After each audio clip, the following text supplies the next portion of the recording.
Onlardan ilki çok değerli bir arkadaşımız, dostumuz diyelim. Santeri Koivisto. Santeri eğitim teknolojileri üzerine odaklanmış 3. 4. dönem girişimcilerinden. Geçmişte çalıştığı şirketlerden birisi Microsoft satın almadan önce hızla yayılan Minecraft Edu programını hazırlamış bir kişi. Eminim ki sizler de herhalde bir şekilde oynadınız değil mi bu oyunları? Bir şekilde dokundunuz bu oyunlara. Santeri günümüzde düzinelerce bağımsız oyun şirketlerine yardım eden ve eğitimciler için eğlence temelli oyunlardan oluşan ortak bir oyun portföyü hazırlayan Five More Limited firmasında, şirketinde çalışıyor. Kendisi boş zamanlarında eğitim teknolojileri alanındaki diğer genç ve yaşlı girişimcilere yardımcı olmakta ve gelip bize burada bir sunum yapmakta. Teşekkür ediyoruz. Buyurun. All right. Let's see. Is it okay for the cameraman if I move around? I hope so, because I was not thinking of standing there for the whole time. In every conference, there is always this one speaker who causes a lot of headache for the AV guys. And like in this conference and every other conference I've ever been, I was that guy. So thank you very much for the AV people to setting up all the wires around my computer that were needed.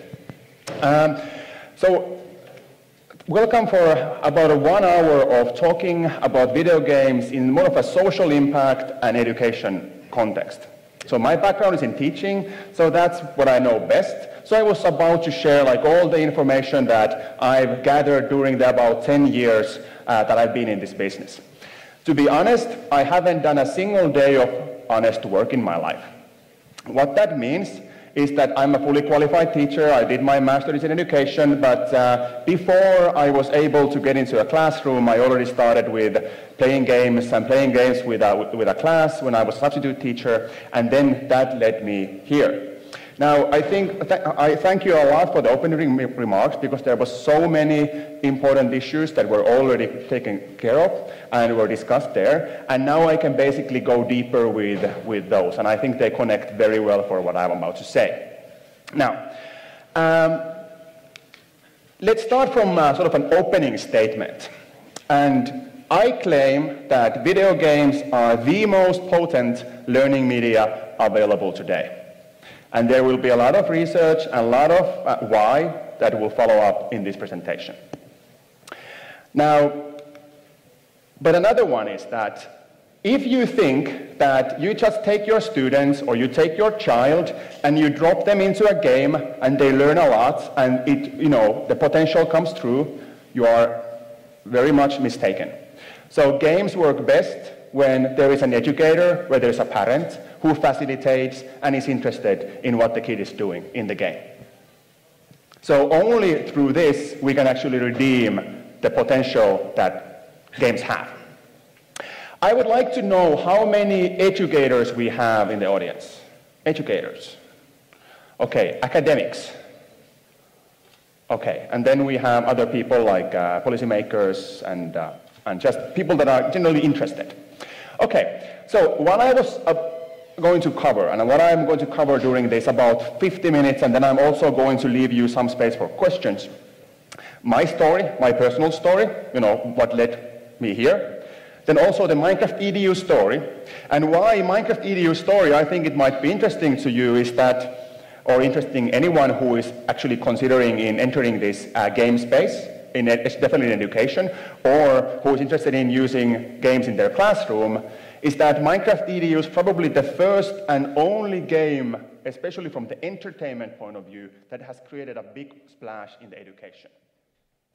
I'm a big fan of using the games that kids already play at home in the classroom or in the education, because I feel like they are spending already so much time and energy into those games, then why can't we just leverage from all of that information, all of that knowledge, all of that adaptation in their brain, and not come up with these silly learning games that just make people miserable in the class. In addition to that, now these are the two storytelling elements that I'm going to cover.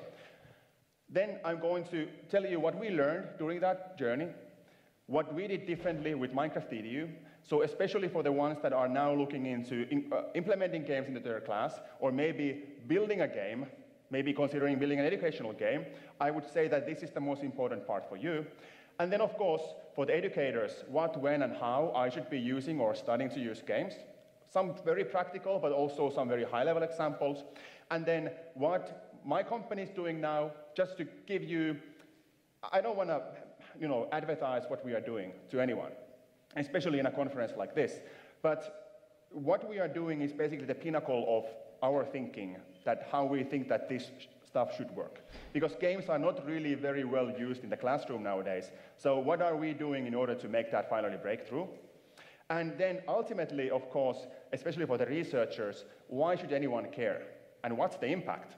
So that will be the data section of our presentation, from our presentation. So I started playing games when I was about 7. And I'm young enough to not start with 8-bit Nintendo. I started with Super Nintendo. There is a bit of culture that I have clearly missed, because a lot of the people, they have a lot of nostalgia about the 8-bit and not the Super Nintendo. But I started there, and I played a lot of violent games. I played a lot of strategy games. I played a lot of Sims. I played a lot of SimCity. And I also played this game called Fallout 2, which was, I would say, the first game that I spent maybe 4 or 5 hours per day playing through this game. And many times that was with some of my friends. And for example, this funny incident happened that during, my friend, every time after school, they came to my place, or our place, and we started playing this game. And when the sun sets during the winter, it's about 4 or 5 p.m. And then my mother comes in and says, okay, Santeri, it's now time for Eppu, my friend, to leave.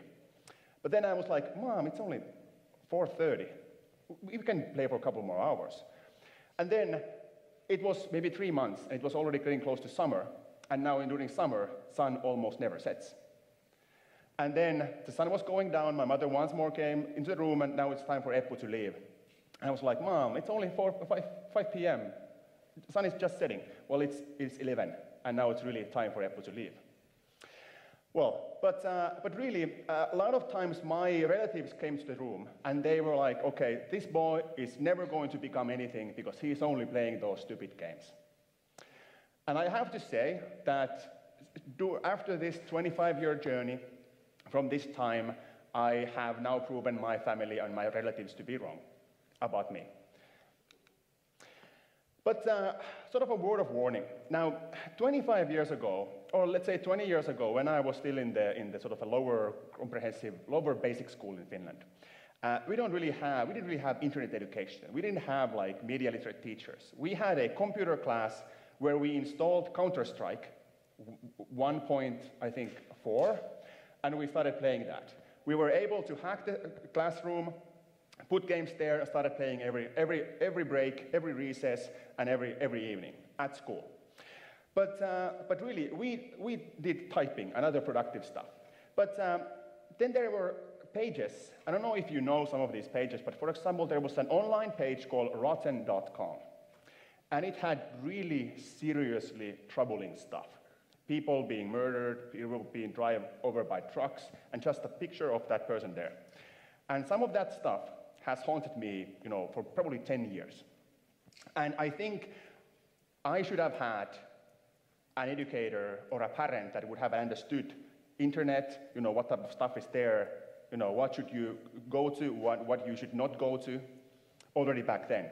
And I'm slightly worried today that we don't have people that pay enough attention to what their kids are doing online.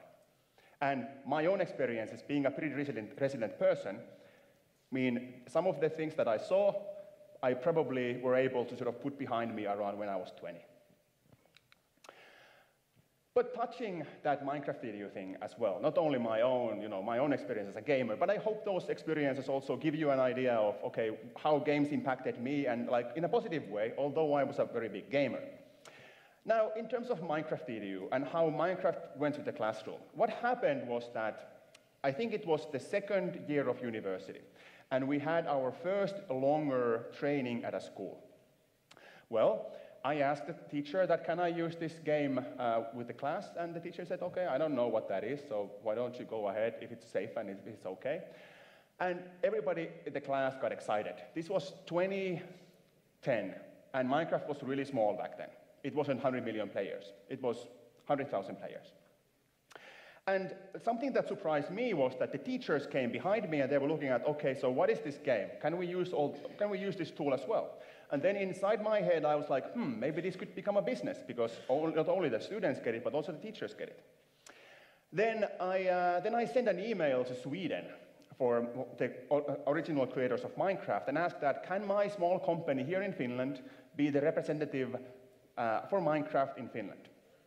And he said, Carmane, nowadays probably a billionaire, said that, I have no idea what that means. And I said, me neither, but let's try. And he said, let's try. And from there, what happened, it turned into the biggest phenomenon in game-based learning so far, and about 20,000 schools paying customers. I mean, there's a lot of schools that enroll to something that is free, but there was 20,000 schools globally that were actually paying for Minecraft EDU, and 15,000 alone in the United States. So it was maybe 3 months, someone, I think it was in Wales, a university that called us and said, I heard that you are doing something with Minecraft. Can we buy it? And then I was like, we don't have anything ready, but I think so. And that was our first customer from Wales. He sent an email using a language that I couldn't understand. And yes, so this was what I already mentioned. Now, for the ones that don't know Minecraft, I just want to show you like a really quick video just to remind you like where ultimately, originally Minecraft was about. So it was this game where you basically spawn into the wilderness with your pants on, nothing more. I mean, you could put in on a skin that you didn't even have pants on, but really that was about it. And then you start gathering materials from the world and turn it into, crafting recipes, pickaxes, building blocks to your house, all kinds of things. And a lot of, I would say, in 100 million homes where kids were starting to play Minecraft. Ultimately, a lot of the parents were very happy that the kids are no longer shooting people in the games, they are building something with their friends. So, but now, let's go into details about, so what did we learn during this process about how games are being used in the classroom and what are the problems for that? Now, this is sort of criticism to start with towards the academics. And when you look into research papers, this tends to be something that you can see from in there. It's motivation, English, if you are a minority language like Finnish is, I would say Turkish as well, hand-eye coordination, critical thinking, problem solving, of course, if you play a multiplayer game, collaboration. But really, especially for the first 5 things, and also the lower things, the games that teach that stuff and are studied are the hardcore games that kids play or young people play in those internet cafes that you saw in the video that were playing before. Now, that type of skill development through these games requires maybe tens, hundreds of hours of gameplay. So quite a lot. So it is undeniably true and verified that yes, these skills develop, but I would argue that no teacher in this universe would have 100 hours of their classroom time to invest into this stuff. So it needs to be integrated into other topics from various domains that you are teaching. Now, and when at the same time the learning games look something like this, you cannot really argue that this stuff has anything to do with an argument that this stuff should be used in schools.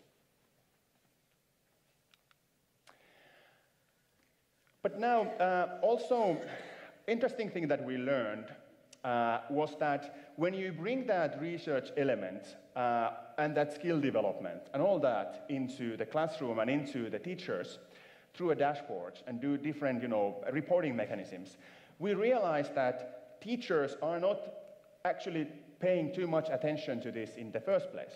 And the dashboards have been opened by 1 or 2% of all teachers. This is something that everyone I ask from the industry, Kahoot, Edmodo, and I ask them, okay, do your teachers, do you actually go to the dashboards and look like the statistics of how their students are learning? They answer maybe 1 or 2%. So this is also interesting discovery that we found during this journey with Minecraft Edu.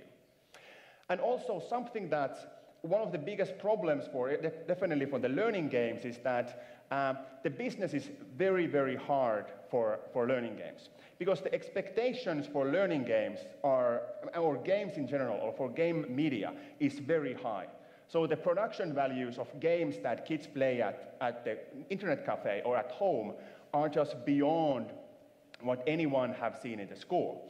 And now, one of the big reasons is that now the market, the size of the market is actually on the consumer side and not really in the schools. And schools are not really willing to invest the amount of money for the amount of content that they would be able to cover with these games.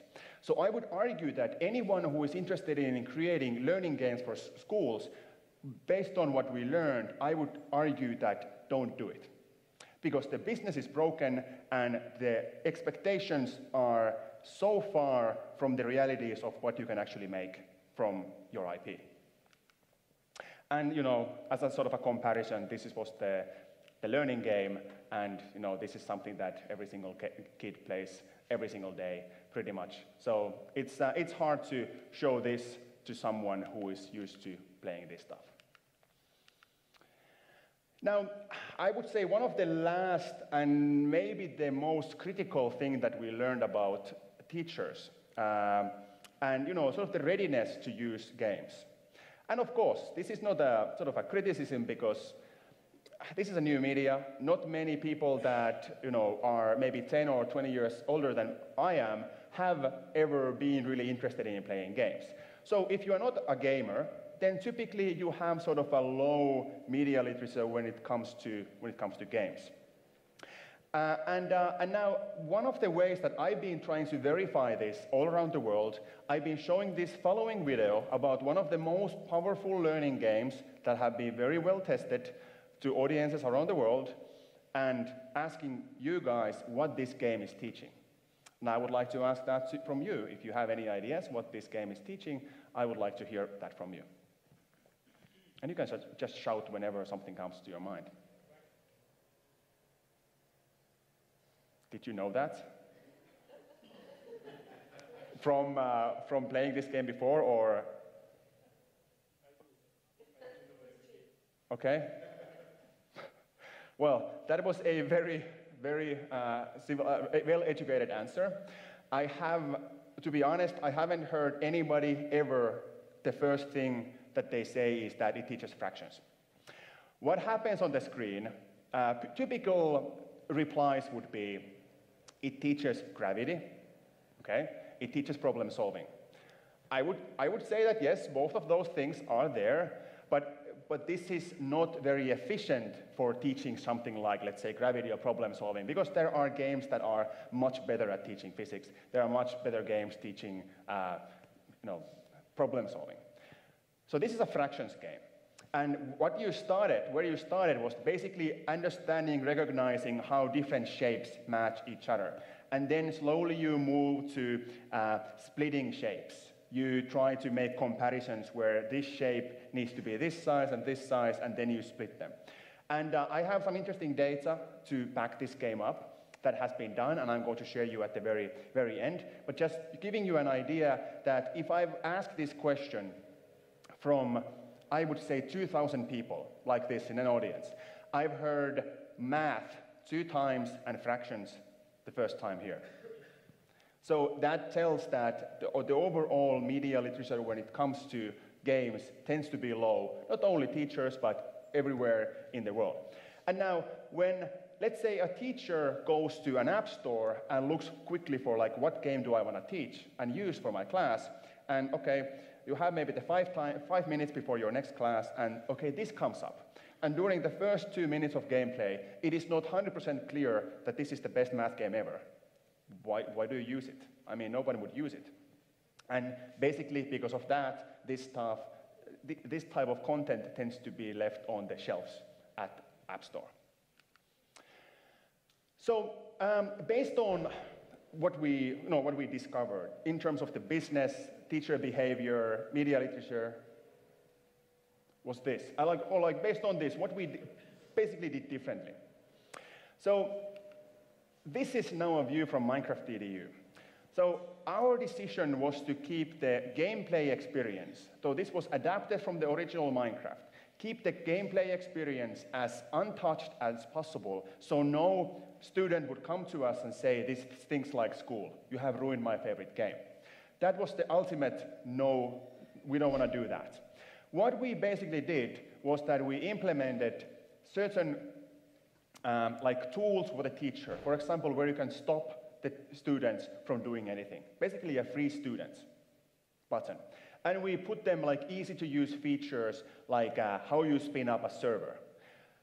8 years ago, setting up a Minecraft server was a really big hurdle. Nowadays it's not. Everybody can set up a Minecraft server. But back in the days, 8 years ago, when a teacher spun up a Minecraft server in his or her class, that teacher was the hero of all students.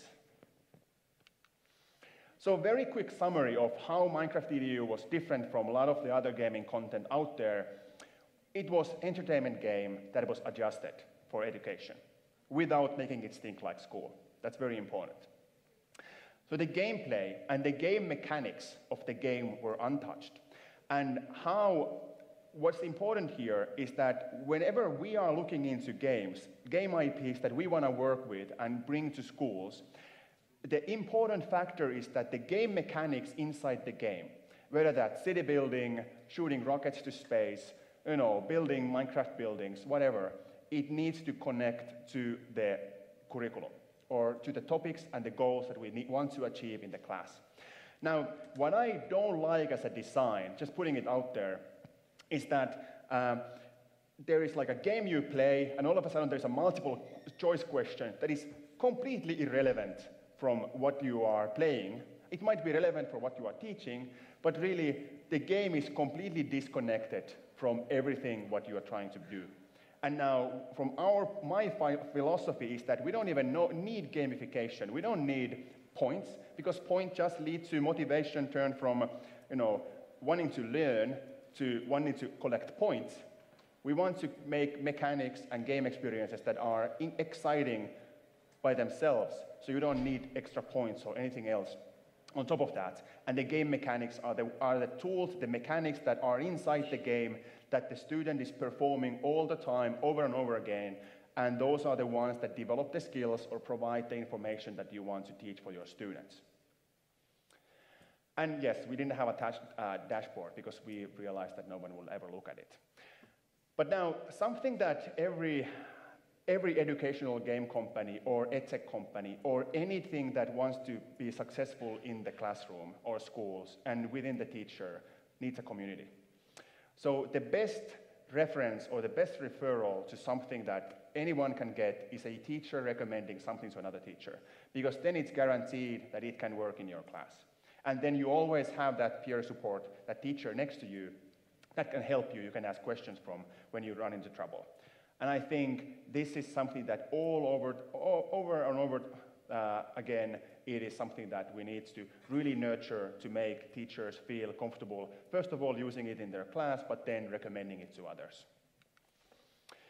So now, looking into all of what was mentioned in the class, in the opening remarks, and looking at the history that we have and everything what we tried to do differently and we did differently, and all the data that research community is collecting, my initial arguments of why games should be leveraged pretty much everywhere when we try to change people's behavior or make people learn or make people interested in different things. When you look at schools, and this is United States, Gallup, that I think was, yes, 930,000 students. basically reported that about 1/3 of the students, especially on the higher grades, are engaged in the classroom. So we first of all have a sort of a huge engagement gap. And if you know the research around engagement, you know that engagement alone is pretty much binary in terms of removing a lot of obstacles when somebody has learning difficulties. Having, I think, like the average, the meta-studies is somewhere in the 30% impact in better results. Really, this is one of the key things that we need to take care of in order for anyone to learn anything. And we are clearly struggling with that, especially on the higher grades in the West. Now, I think this is even more worrying from my point of view, because not only sometimes the games are disconnected from what you are trying to what people are trying to teach, but it looks like the school is also disconnected. I mean, we know this, but based on data as well, school is pretty disconnected from what is important, what kids feel important and relevant for their lives, and also, what they find interesting. So if in the past 7 days, about 30% say that, yes, I learned something interesting at school, how can you learn anything if you are generally not interested in why you are there and what you are doing there? So this is, I would say, the most fundamental problem, that games is something that we can use to help this. Now, you have seen like all of this, there is like every week there is a news article about, 98% of school children play video games, average 3 hours per day, 50 hours a week. This is something that you see all over the place, and the list goes on. So if our humanity is spending like countless hours to video games, we should address that time spent at least somehow to teach people, but even more importantly, to raise our children. Because, just kids alone there will have the same experiences that I had 25 years ago, 20 years ago, that they haunt them for a long time. And I hope that the kids are smart enough that they can overcome that, because not everybody can. And mentioning what's mentioned in the opening remarks, there is a lot of course, one of the discourses that comes up very often with games is that we saw the sort of the negative side of it, like the addiction and all that. And now, it is very controversial if games are actually sort of a cause for addiction, or are there some other sort of factors that leads people to marginalization that would then lead to addictive gameplay, or like addiction in gameplay, or just finding like more content, more relevancy for your life from the video games. So this is something that the research community is fighting over constantly. Now, based on the problems that I just mentioned, one of the sort of the initial results that we have seen is that when all of those 20,000 schools used Minecraft in their classroom, what didn't happen was that the kids just kept playing Minecraft in the home as well. So there wasn't like a reduction of gameplay. I would say that overall gameplay hours were increased. But what happened is that the quality of gameplay back at home changed dramatically. What we did was we used like a very simple math game with University of Turku in the class. It was the, I would say, second to last class what the kids were going through during that day. And then Clash Royale, if you know that game, just came out, let's say, a couple of months ago, before that study was conducted. So Clash Royale is a Finnish game. Every single kid in Finland was playing Clash Royale at that time. And now we played this simple math game at school, and then these two apps were on the mobile device of the children when they left school. And we were studying which game they were playing on their way home after school. Now, everybody would say, it's this one, right? But what showed up was that 96% of kids were actually playing this silly math game and not Clash Royale. So there is one of the evidence that we can heavily impact on the quality of what our kids are consuming when it comes to games, when we just pay a bit of attention and leverage from this type of content. And it doesn't need to be this fancy Clash Royale you need to play at school. It can be just a very simple ones. So yes, so what we also saw everywhere was that on-task behavior just dramatically reduced close to zero when students were focusing on the gameplay. What we also saw, especially in countries like India, where it is very typical the teacher to speak majority of the class. So if the class is for 45 minutes, the teacher tends to talk for 40 minutes and the students are working for 5 minutes. Games as a media, basically the instant effect was to flip that around, and now the teacher could give 5 minutes of instruction, then after that facilitate, and then have the kids work on, like hands-on for 40 minutes.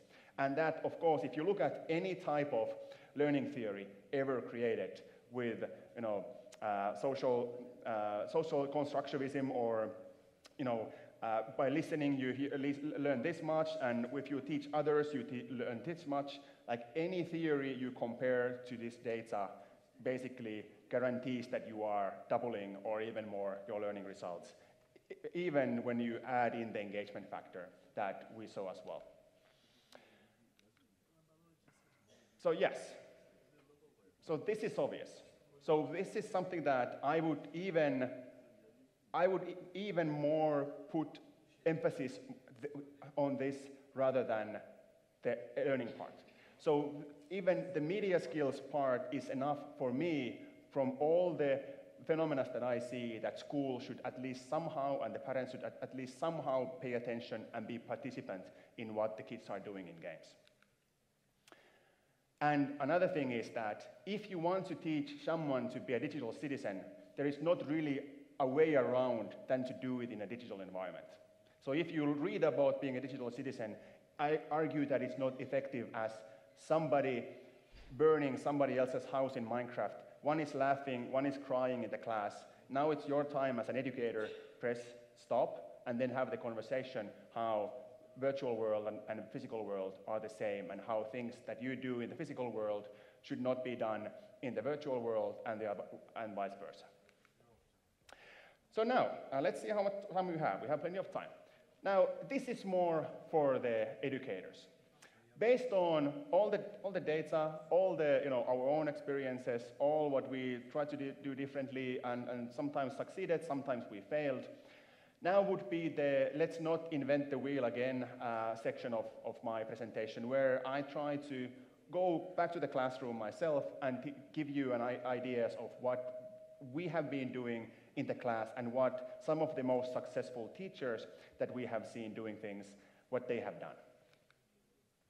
And that would be, first of all, the approach, the overall approach, then what we feel that different age groups need, how different age groups react best, what type of content, and then also some of the, the best moments. So approach. Now, I use Minecraft because that was one of the easiest examples for me. And I would call this approach a very scripted approach, where students basically have a funnel of what they have to follow, very linear tasks that they need to fulfill. And I would argue that if you use tools like Minecraft, this is complete waste of time. And why that is that for tasks like this, like a virtual environment, I know that there is a company that is selling virtual reality that has tasks like that. So why do you have to go to virtual reality when a school book with a pen is way more productive way to practice this stuff than a 3D environment or virtual reality? It just, the interface, very simple, just write the answers, that's it. Then you can do something cool in Minecraft or virtual reality or whatever game. And basically what we heard from the students after we did something like this, okay, can we do this with books and then do something interesting with Minecraft? And what happened was also that the teacher spent probably hours, I would say 2 to 3 hours, building this type of map that would give maybe one student one activity. So it's not very productive time of somebody planning and building their lessons. So if you want to utilize sandbox environments like Minecraft or some other games that are sandbox games. And sandbox game means that you basically have free sandbox where you can do whatever you want. In a way, you might be doing rockets, you might be building machinery, you might be trying to survive, like in Minecraft, and then the sandbox allows you to meet your goals however you want to do that. Now, if you want to use like these very open-ended games, what I feel is a much more powerful way of looking at it is much more like an open strategy. And an example from this very open strategy would be this one. So this was my master's paper, actually. And what we did, that we said to the students, so literally what we said to these students, our script for the class was, build this classroom, a block in the game, so one Minecraft block is 1 cubic meter. There are 1 meter long sticks in the class, and create this classroom and report the classroom's volume. Based on this, 27 groups out of 28 were able to get the calculation right. And now as a disclaimer, these were third graders in Finland, and they had no previous experience of counting volume in the class, or in the school. Of course, they knew like what 1 liter bottle is, but they didn't know like how to multiply that. The only other hint or instruction we gave to them was that inspect your work. And that's pretty standard teacher work. Now, what happened also is that some of the groups were not very Minecraft savvy.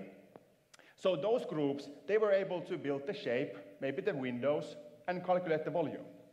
But then the groups that were very savvy with Minecraft, they were basically able to go through every small detail of the class, where the desks are, where the teacher is, where the door is, and basically do the spatial measurements of every single detail of the classroom.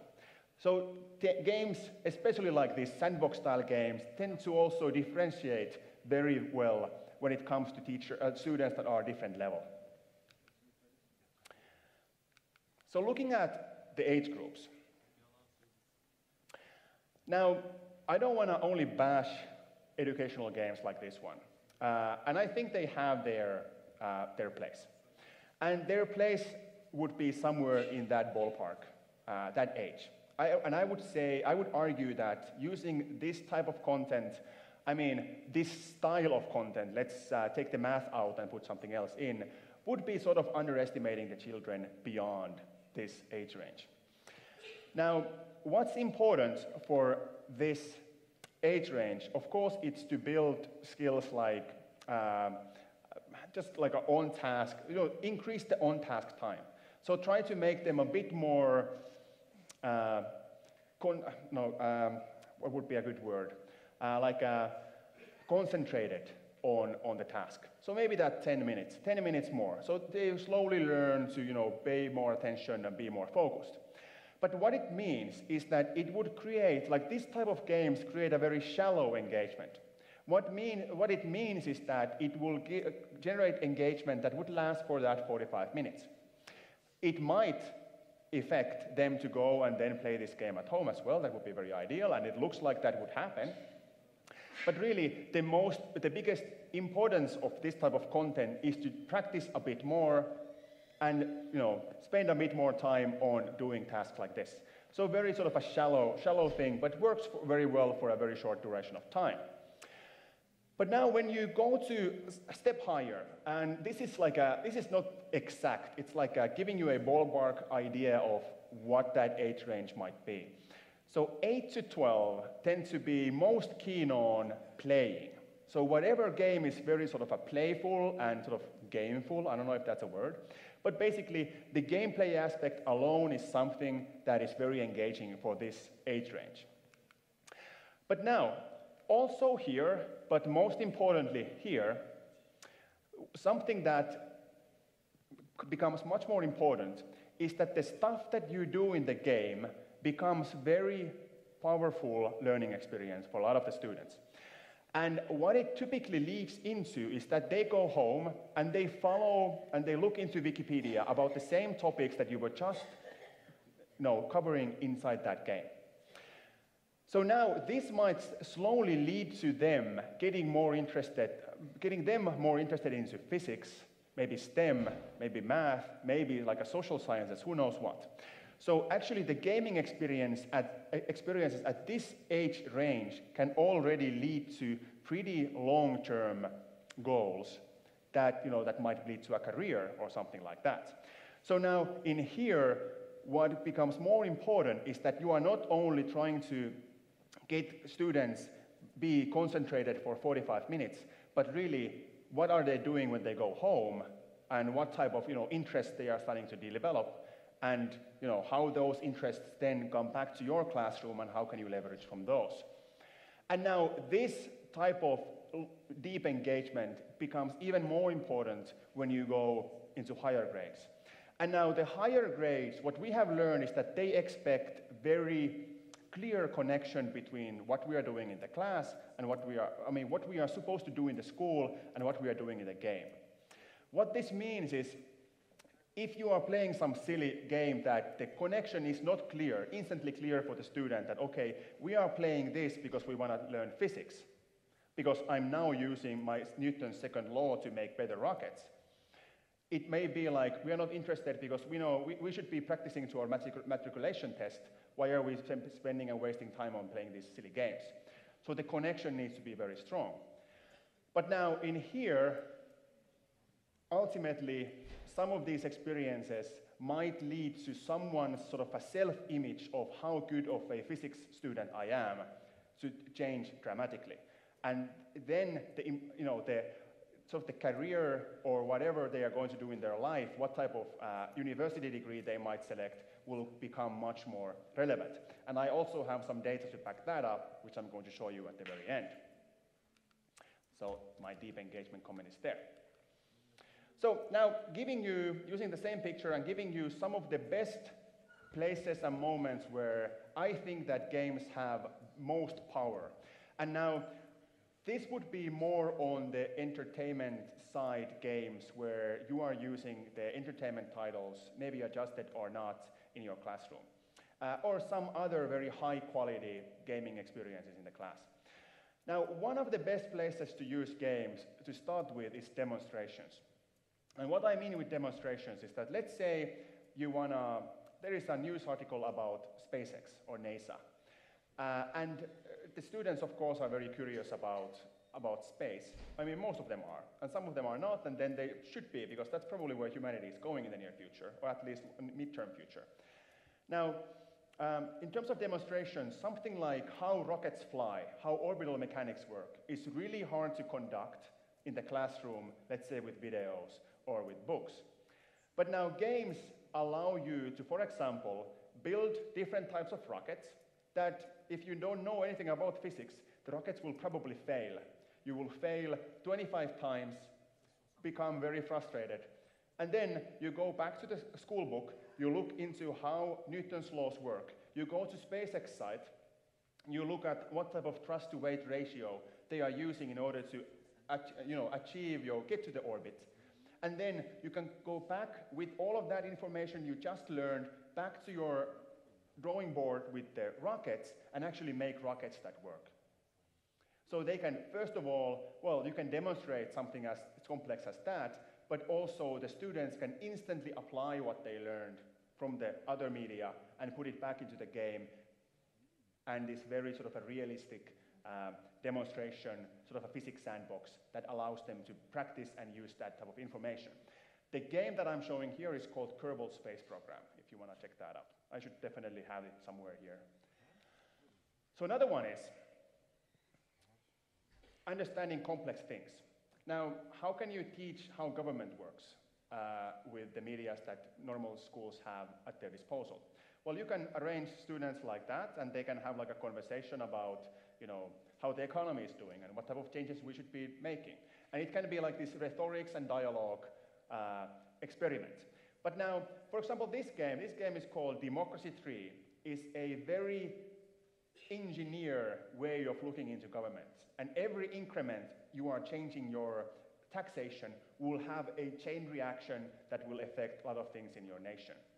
So as a complex thing like this, like a government or a nation, and how the mechanics inside that work, games and the interactive content like this, I would say are unmatched in when you want to teach and get a message like that across. So really beautiful for something like a social science classroom. Now, this is something that I already mentioned quite a few times. So now, for example, if you want to teach that digital citizenship, and there is just like you're reading a paper about it. I mean, it doesn't really convert, because something like this, like digital citizenship, needs to have those emotions and the context to really get across.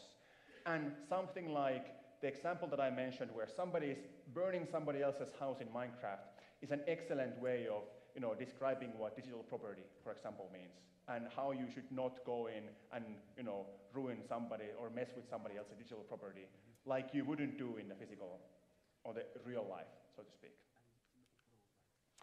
Now, also there's a couple of funny research papers that was actually studied in the Tokyo Waseda University about teaching skills. And they were using 5 different coding tools, because coding is it's everywhere nowadays. Everybody is interested in teaching coding. And now, from the study, highest impact of computational thinking was achieved in this particular game called Lightbot. And Scratch, Osmo Coding, I think CodeMonkey, there were other sort of coding suites, tools and apps being used and compared, but the very game-like experience apparently, based on this study, came on top in terms of the computational thinking and how well the students were able to grasp that. These people, I don't know if they have actually published their study, because it showed that Osmo coding had no impact on computational thinking whatsoever. So it became sort of this political topic that you cannot really bash somebody's product that is highly popular, saying that it has nothing to do with coding. Well, but I hope that they got their paper out. And this is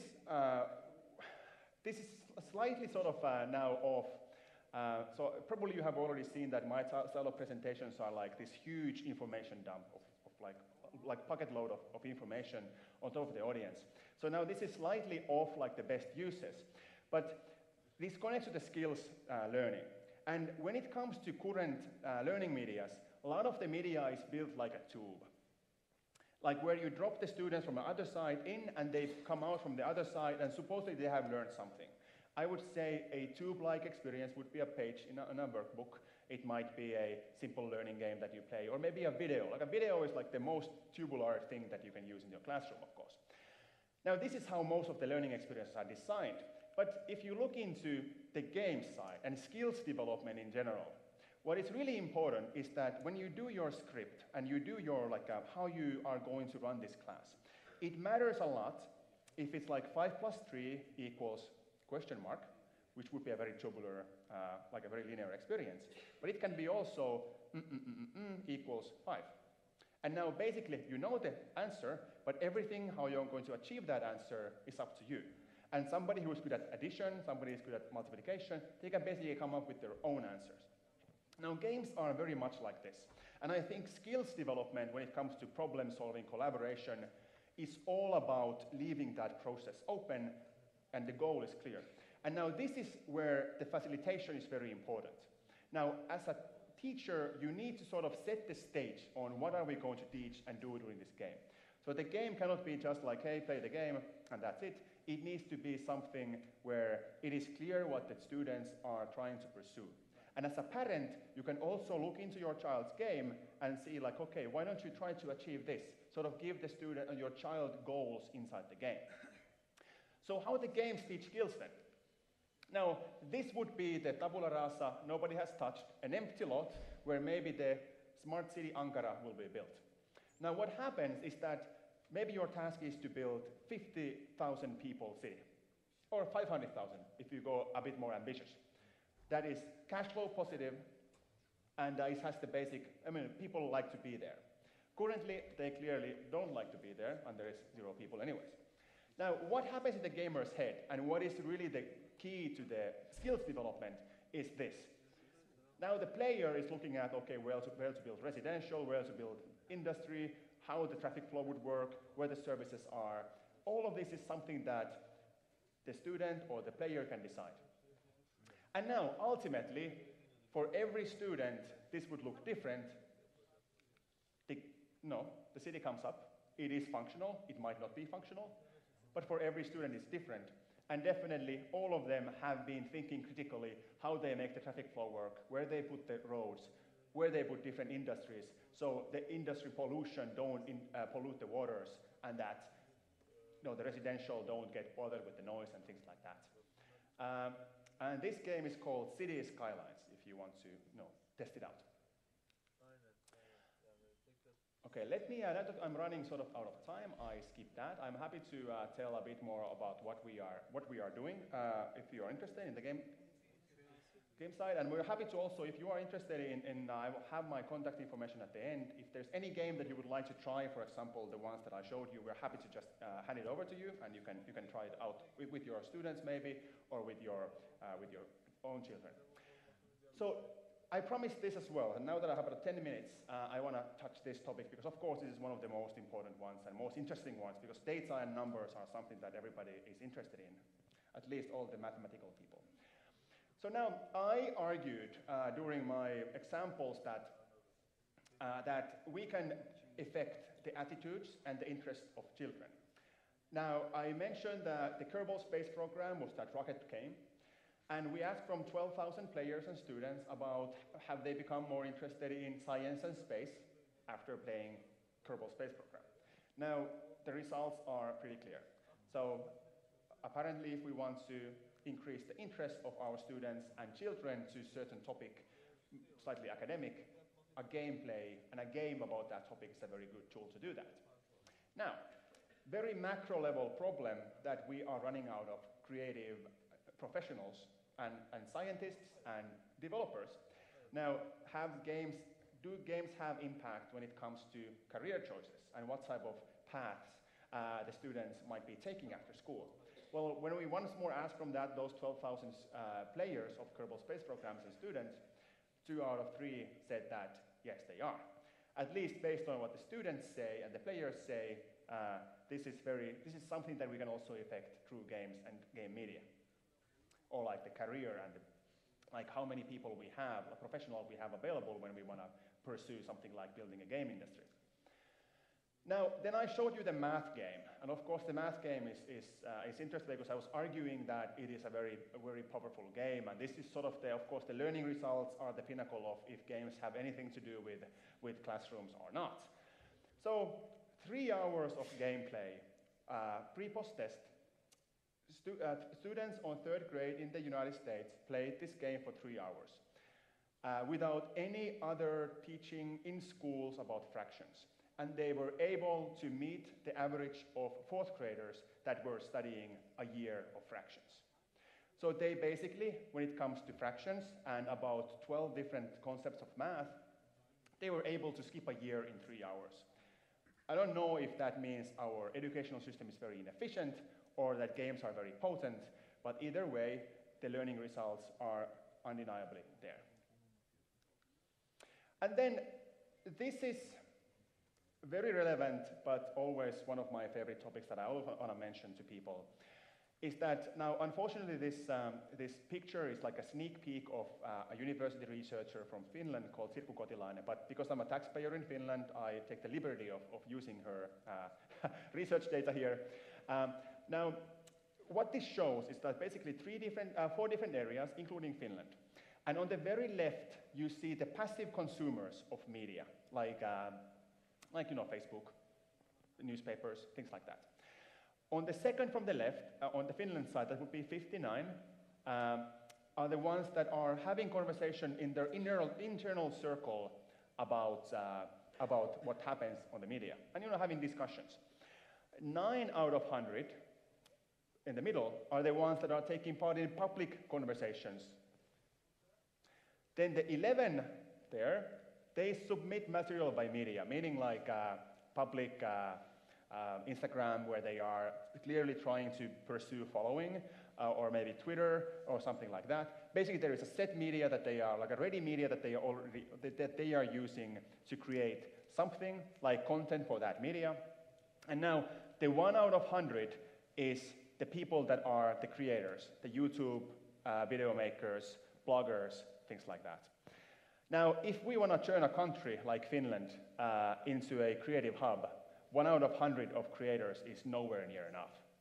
So based on the data that we were looking at games can have a really significant impact in this number. But I think we have about 5 to 10 minutes for questions, and this is my contact information, so if anyone wants to get in touch with me, that's there. And now if there's anything that you would like to ask, please do so. I'm happy to circle back and look into some other topics that we discussed. And I hope this was, at least a lot of information. Thank you. Any questions? I do have this here. Yeah? Is there any questions? Yes, please.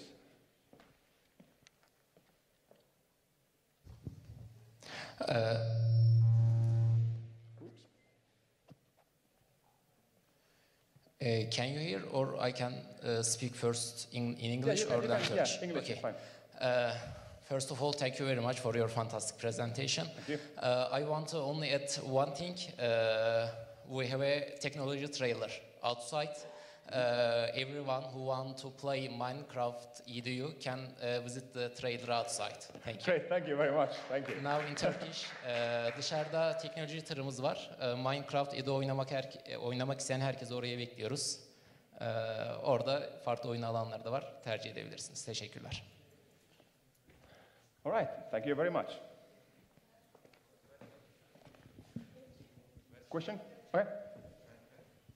As I know that in Finland there are many game companies who are designing a lot of games, as we know that there are very big companies as well. How do you support that? How can we understand that, or how can we do the same, or how can we develop ourselves in terms of designing more games or developing companies? I think the biggest thank you for why Finland has such a thriving game ecosystem is to Tekes. And what Tekes is, it's a Finnish like an innovation agency that basically gives grants and low-interest loans for these developers to pursue their dream. In addition to that, a lot of the schools in Finland have adopted like gaming degrees. So you can study already at the age of, of course, let's say, from 12 to 13 up. Some schools offer, of course, programming, but like game design as well. And then a lot of vocational schools that are targeted for 16 to 19-year-olds. They already have gaming degrees. And then, of course, the polytechnics and the university have as well. So basically, we have the training that we get high-quality trained professionals that may not be like 100% ready for the work life, but they are very close. They know already like a lot of game engines. They know already quite a few languages, like coding languages. And with a mentor, they can thrive very quickly. And what we also have is that every single school pretty much have their own startup or gaming hub, meaning that if you have a game idea, and a lot of these people have game ideas, you can go to that gaming hub and they will give you a desk, they will give you a license to Unity, and then you can start making your game. And as I don't know how many of you know, but basically anyone can develop a game, sign up for App Store and launch their game. Nobody knows how that will do, but basically every single child, every single teenager has the chance, and every single company. So I think that with the support of schools and our education to get to that point, and then when you actually have a killer idea that is really good, then you can set up a company, and there is a Tekes that can easily give you 50,000 euros to try that idea. Mm-hmm. Then we have a really, let's say, very low risk, high reward system in place where anybody can try their wings. And I have another question, if there is no more. Well, is it the same topic? This is a different one. And I also know that not only the digital games, but also the physical games are very popular in Finland as well. And they are producing those games and then they are selling those games to the world. And how do you also support that? And the last question is, how about the games in school? Do teachers play games? As we heard that teachers are playing a lot of games. How do you place games in school? Yeah, for the first one, so nowadays, well, the board gaming that has been going up as well. I think that it's still very small compared to the digital gaming, but still it is very same way. I mean, game design is not only something that you can do with digital game, but the game designers that come from the designers that come from the universities or polytechnics, they can always pursue that as well. And I think that there are, of course, one of the key components of building this critical mass is that you have some successes. So of course you are probably going to invest a lot of money, you get a couple of successes, and then it sort of goes off from there. And for board gaming, we are now, I think, 1 or 2 big successes, but unfortunately the market is so much more smaller that it's still small. For teachers in Finland, I think that by average, every single teacher uses games in some format. They might be board games, they might be digital games. When it comes to entertainment games that I was showing here, it's not that popular, but I would argue that every 10th school has at least something going on with one of the more popular IPs that children play. A great example of what is very popular in Finland is a game called Stranded. It's like a collaboration practice game that you can play online. It's also in English, so you can use that as well. I think it has like 100,000 Finnish school children playing that every year. And if you go to stranded.fi, you should be able to find that game. But yeah, and also if you shoot me an email, I can always give you a link. But that might be like a very low threshold one game to start with also. Yes. Thank you for your good presentation. Thank you. I'm a health worker, I'm a pediatrician. You said that children spend 2 or more hours for playing the games. You know, obesity is a big problem for our century. If they have 3 hours in the game sector, what we will do? For example, as he asked, I want to ask you, can't we make a game with activities and teaching? Sports, for example, and learning and teaching could not be, how can I say, how can it be possible for doing moving and learning? Right, like a physical activity. Well, do you know Pokemon Go? Yeah, so I think that's one great example. There is so the company that make Pokemon Go, they made another game before that, but I remember what that was. Maybe you know, what the Pokemon Go company, they made that was something like similar to Pokemon Go, but really what that game was all about is that you had like these landmarks. For example, in downtown Ankara, you would go and see like these landmarks, and when you go close to that, you would get information about, okay, maybe some historical event happened here, or so if I'm a tourist, I can go around and see what is that monument, and that app, basically, when I go and discover that location, it will give me information about that. And those 2 games, also Pokemon Go had that, were very popular.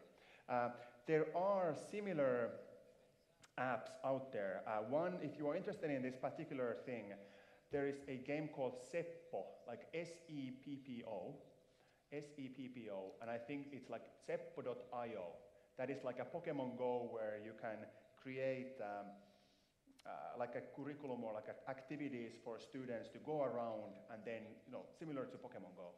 So there are things like that, and I think that what I've heard, they have been very, very powerful, very effective, and also the students have been very excited about doing that. And I know that there are some schools in Finland as well that have used Pokemon Go, but honestly, I don't know, have they been using it to other things than learning about their surroundings, but maybe. Yes. Yeah. Yes, so yes, definitely VR. The challenge with VR currently is that it's very expensive and it's a single player experience. And we would like to have as much like a multiplayer, like a collaboration as possible. And currently the technology available for VR tends to be that you alone go to this own space. But I think that, I'm waiting really, really waiting for see what's up there next. Because now the rumors has it that Valve is planning on doing something major with VR as well. Yes, please. Thanks for the great speech. I'd like to ask about your opinion regarding a hypothesis that was put by Sir Ken Robinson, a great educator. In his famous TED talk, he hypothesizes that we have to change our education system because it had been designed 100 years ago for manufacturing individuals, for the industry with specific skills to do specific jobs. Yes. So he said we have to make a revolution in education. Do you believe gamification is an revolution or just a simple reformation of what is currently available? Well, I like to, from a personal point of view, I like to avoid using the revolution term. Because if I'm doing my job and like if I'm a teacher in a classroom and somebody says like he's going to revolutionize your classroom and what you are doing, it's like basically you are telling me that I'm doing my job wrong. Because I don't think that teachers are doing their job wrong. It's just that the curriculums and the laws and the structures that are in place, we are just basically enforced to and it's more of a political and a structural revolution that is needed. But of course, now we have a lot of teaching staff that is very used to doing the practice that we currently have in place. And of course, the major reform would require a lot of training and help with. I don't expect that after this speech, not that many teachers would just pick these games up and play with them if you're not a gamer yourself. So what it really needs is like a lot of support, a lot of professional development, and step by step. I do need that. I do feel that the revolution or some sort of a big structural change is needed and very soon because school will become irrelevant very quickly. Sort of the inflation is just insane.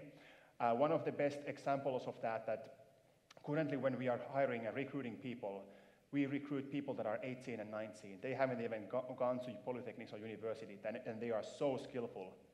Why do we need universities? Because we have like better workforce coming straight from the vocational school.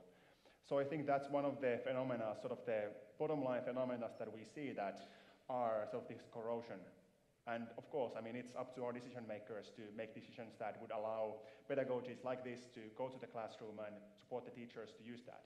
Because I do think that games being such a massive part of our life nowadays, if we just ignore them, that's like the worst mistake. And because if something is so big, there is no way that we can get rid of that. So I would say that the biggest mistake is to just stop wasting your time with the games, because kids are just like, you just yada, yada, yada, I don't care. You just basically lose the connection. So what you need to do is to pay attention and be interested, and maybe you learn and understand, and then with the connection that you can create, you can then maybe target your child's attention, or maybe the attention moves to something else as well. But really, if something is this major,